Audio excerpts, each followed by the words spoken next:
Hello, this is Miss Cliffner with your lesson for Thursday, February 3rd. The essential question is, how does rewriting a word problem help you solve the word problem?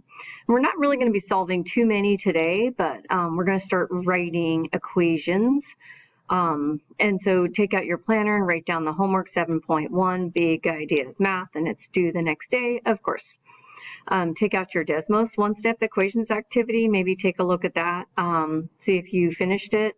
Let me know if you need to take the Chapter 3 test. And then today we're going to do kind of a new warm-up called Balance Puzzles.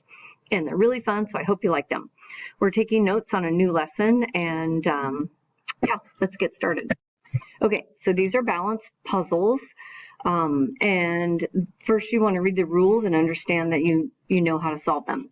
So notice it says here on the rules that the right and left sides of each horizontal beam, horizontal, right, is the beam that goes straight left and right.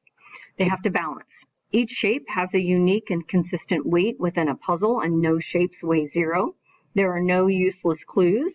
All weights are either 1 or 2 digit positive whole numbers, and the size of the pieces aren't to scale, so there's no relation to the weight. So let's go ahead and take a look at sample number 1. The total is 16. So here's how I recommend you solve these. You start by putting the total at the top. So altogether, notice that there's 1, 2, 3, 4 pieces, and together they all have to weigh 16. So what you should notice is when you look at this bar that goes across, that's the horizon, right? When you look out on the sky and the ocean, you see the horizon, which is straight across. So that's why we get that word horizontal. The word horizon and horizontal are related. So what you're going to notice is there's a left side and a right side that have to be equal. So you usually start with this top number up here and just split it in half because the two sides have to be equal. So what I do is I write an 8 over here and an 8 over here. And then from there, well, if there's only one shape hanging down, that's the one that totals 8. Well, then that shape weighs 8. Now on this side, coming down from here, I also have a balance scale that has to be equivalent. And so if I'm splitting the left side and the right side in half, and it totals 8, then I know the left side is equal to 4 and the right side is equal to 4. And then, of course, if there's only one thing hanging down and that equals 4, that one thing has to be 4.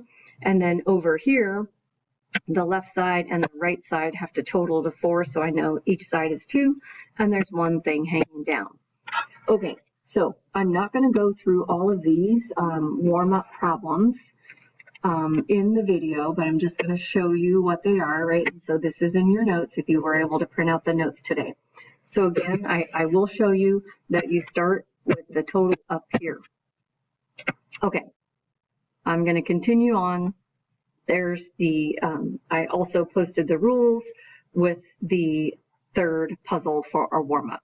And now I'm going to get to the notes. Okay, so here's the notes. An equation is a mathematical sentence that uses an equal sign to show that two expressions are equal. And so let's just do an example of an expression.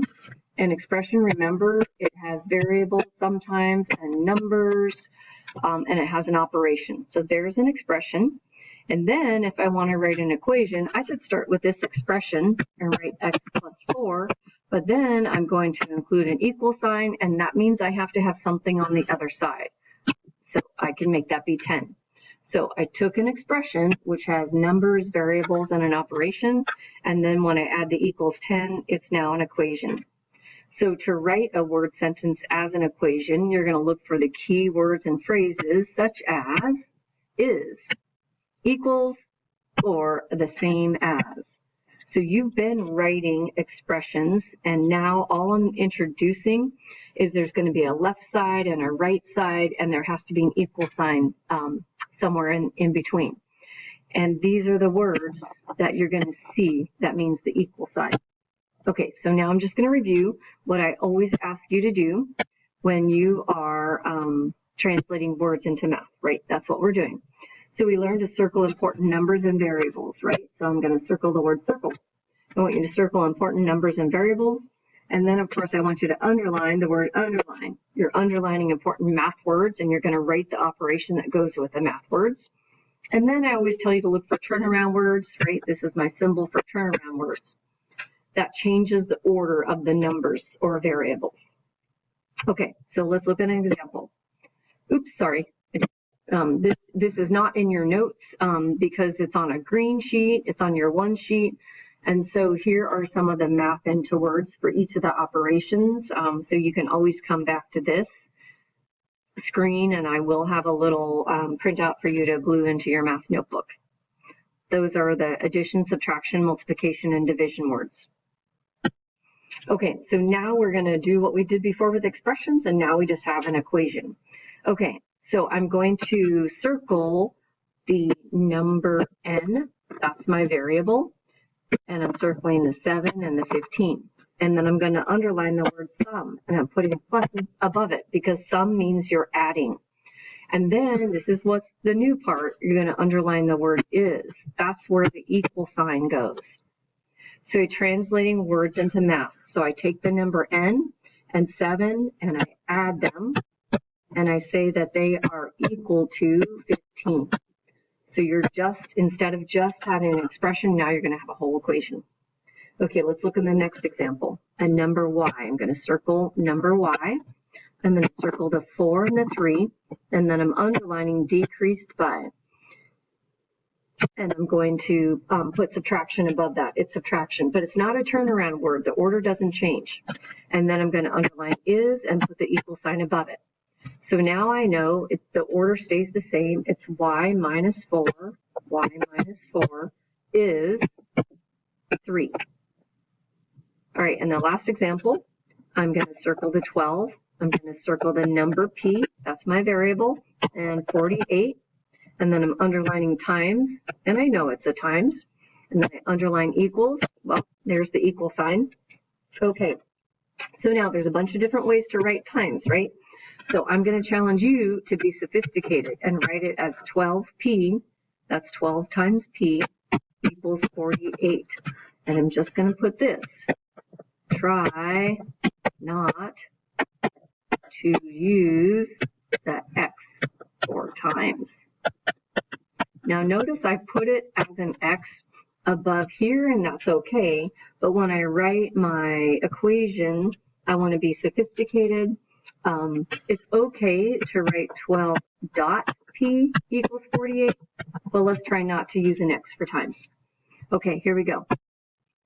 Here's the 3 OYOs. Go ahead and pause the video and write the word sentences as equations. I'm getting Mikey. All right, hopefully you circled the 9.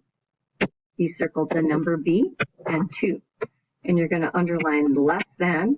I'm going to put a minus sign, but then ding, ding, ding. I know it's a turnaround word, so I'm going to put my turnaround symbol there. And then I'm underlining equals. Okay, so 9 less than a number b doesn't, so it means it's not 9 minus b, it's actually b minus 9 equals 2. Okay, the next one. Product is times. I'm circling the number g, the 5, the 30. I'm underlining is. Okay, here we go. The product of a number g and 5. So maybe you're going to do this. G dot 5 is equal to 30. Okay, now this is good, but of course I'm going to show you what better is. The 5 and the g, you know there's the commutative property. I can commute the 5 in front of the g. So I'm going to write 5g equals 30. This is gooder. It's better. Okay, next, a number k. Circle the number k, circle the 10, circle the 24, increased by, I know that means it's a plus, right? I'm adding to it. And then is the same as, that would be the translation for the equal sign. Okay, so I'm going to take k and I'm going to add 10 to that. Increased by 10 is the same as 24. Okay, easy, right? Just translating words into math. All right, so now this is like just some steps that maybe would be helpful if you get a word problem. So writing an equation. So I want you to think about reread. I want you to reread the problem. I always want you to circle important numbers and underline the math words. And then, this is weird and new, I'm asking you to define your variable. That means, hey, come up with a letter that you're going to use for the unknown. And most times the letter matches what it is we're doing, right? So I would say, like, for example, S is students in class, something like that, right? I'm going to write an equation about how many students are in my class. S is students in class. And sometimes like T equals time, right? So we generally pick a variable that makes sense. Okay, so now let's look at an example. So this is sort of a real life example. This one's in your book. So it says 10 servers decorate 25 tables for a wedding. Each table is decorated as shown. Let C be the total number of white and purple candles. Write an equation you can use to find C. Now I'm going to tell you they already defined the variable. They told you what variable to use, the letter C, and they told you what it stands for, right? So I'm just going to rewrite that so I understand that C is the total number of candles. So I always want you to think about defining your variable and writing down, before you do anything, write down the letter you're going to use and tell me what it stands for. All right, so C is the total number of candles. Now I'm kind of noticing something weird, like when I count them, I notice I'm just going to make a little note to myself that there's 4 white and there's 1, 2, 3, 4, 5, 6 purple. So P equals 6. So now I'm also like, these variables are not, they're not unknown, but I just thought maybe we could distinguish between the purple candles and the white candles, because that could be something else that we need to look for if I ask you more questions about this. Okay, so I'm going to circle the 25 tables. So they have to decorate 25 tables. And I'm going to kind of put a little circle around this, but a weird circle, because I'm kind of thinking that 10 servers is not really an important number. It's a number, but I'm not sure it's important because they asked for the total number of candles. They didn't say how many candles each person put on the table. So I circled it, but then I'm thinking, I'm not sure that's important. So I'm going to figure out what else is important and I might cross that off. So each table. I like underlining each because a lot of times that means multiplication and sometimes it means division depending on the problem. So each table, okay, so I'm already seeing that each table gets, 10 candles. So I might do this to make a little note underneath it that there's 10 candles altogether, which of course was my 4 plus 6. Okay, so C is the total number of white and purple candles that you need to buy, right, to do all the decorating. Okay, so now let's think about, now that I know that there's 25 tables and each table has 10 candles, here's kind of the rewriting I do. 25 tables, each has 10 candles.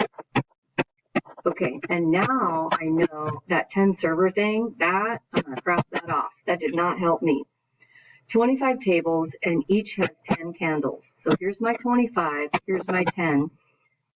You know what math I need to do to figure out how many I need altogether? I'm hoping you're thinking multiplying. So I'm going to write this. C equals 25 times 10. That's an equation that I can use to find C. All right, now let's try some OYOs. Okay, here's an OYO that says a typical person takes about 24,000 breaths each day. Write an equation you can use to find the number of breaths a typical person takes each hour. All right, so I'm going to circle the 24,000 breaths, and then I'm underlining the each day because that seems important. That's the basic information they gave us. And I want to reread the part about what I'm trying to find. So it says, write an equation you can use to find this I'm going to underline. The number of breaths a typical person takes each hour. Okay, so now it says number of breaths. So I want to know the number of breaths. So I'm thinking I would let my variable be B. So you might want to pause the video now, let B be the number of breaths a person takes each hour, and then figure out what math you would do to figure that out. Okay, so I'm going to define B is, let me undo that, that's a little close.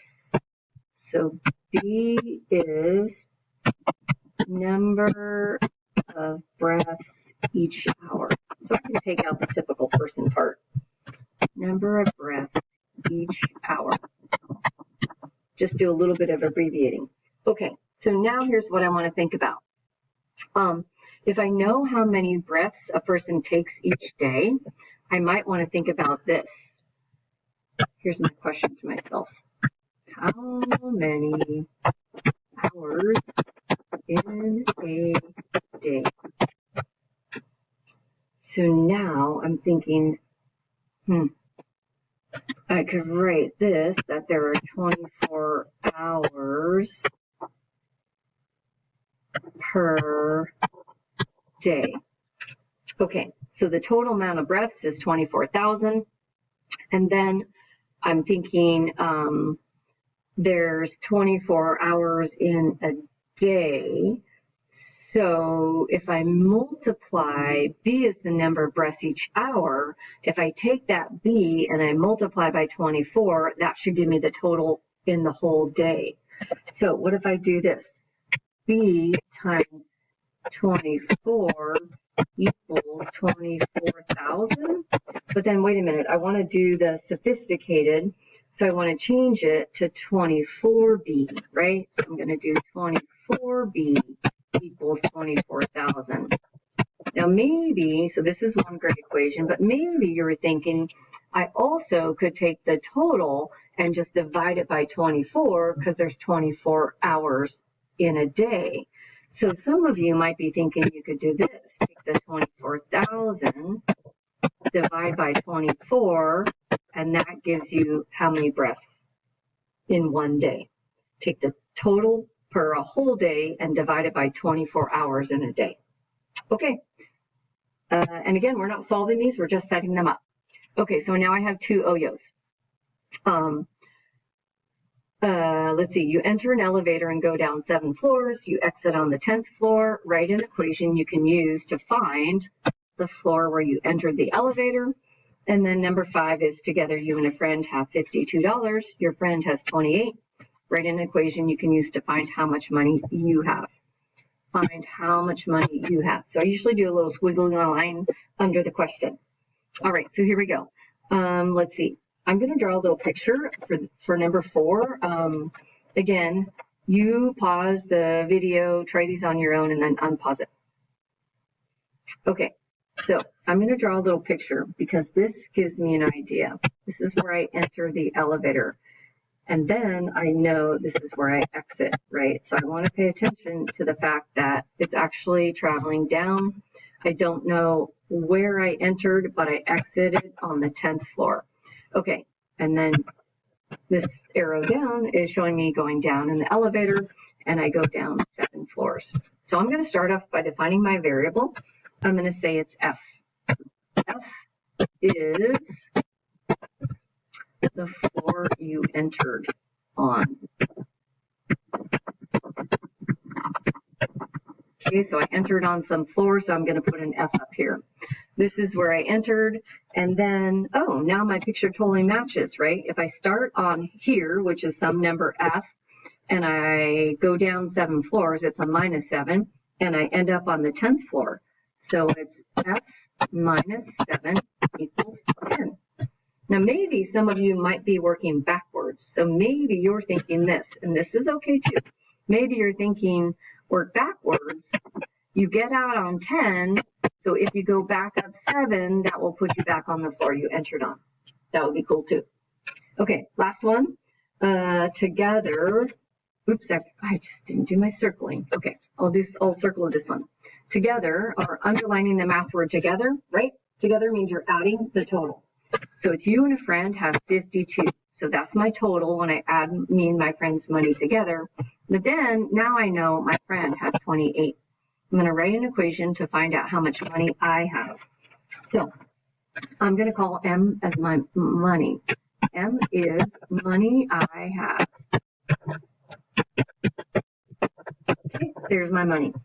And then I know that I'm going to be adding, right together, I'm going to be adding my money plus my friend's money to get the total. And remember, in an equation, even though you guys are really good at remembering your units, we don't have to put in a dollar sign, because an equation we're going to do the math with, and we're going to put the units at the end. And then maybe some of you were thinking, well, maybe I could subtract. So if I took the 52 total and I subtracted out my friends, that would give me my money. That works as well. Okay, the homework is in Big Ideas Math. I'm just going to set up number 17 because it might be a little bit harder for you. So it says to write an equation that you can use to find the value of x.